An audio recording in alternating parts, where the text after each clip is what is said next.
Malgré les condamnations internationales contre le récent coup de force au Gabon et l'exclusion du pays des instances de l'Union africaine, une large partie de la population accorde son soutien aux putschistes qui ont mis fin au régime cinquantenaire des Bongo pères et fils.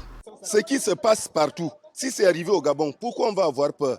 D'abord, cette journée-là, c'est une journée qui n'a jamais eu écoulement de sang. Le plus important, c'est de tenir compte de la souffrance des Gabonais afin que le Gabonais se lève tête haute. Tu ne peux pas être diplômé, tu as les diplômes, tu as des références et tu souffres.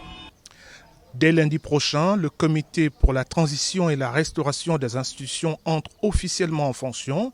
Or, selon plusieurs analystes, la prestation de serment du général Brice Oligui Nguema devant une cour constitutionnelle bien que rétablie temporairement relève d'une incohérence politique et juridique.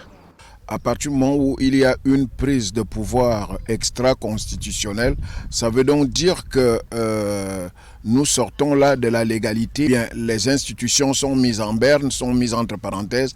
La Constitution elle-même est mise entre parenthèses. Et de ce point de vue, je ne vois pas très bien sur le plan de la légalité pourquoi le nouveau régime pourrait prêter serment devant la Cour constitutionnelle à partir du moment où c'est la Constitution elle-même qui a été mise entre parenthèses. Dans la foulée, des décisions sont prises par la junte militaire, des assurances adressées aux bailleurs de fonds et créanciers de l'État que les dispositions seront prises pour garantir les engagements du Gabon sur les plans intérieur et extérieur.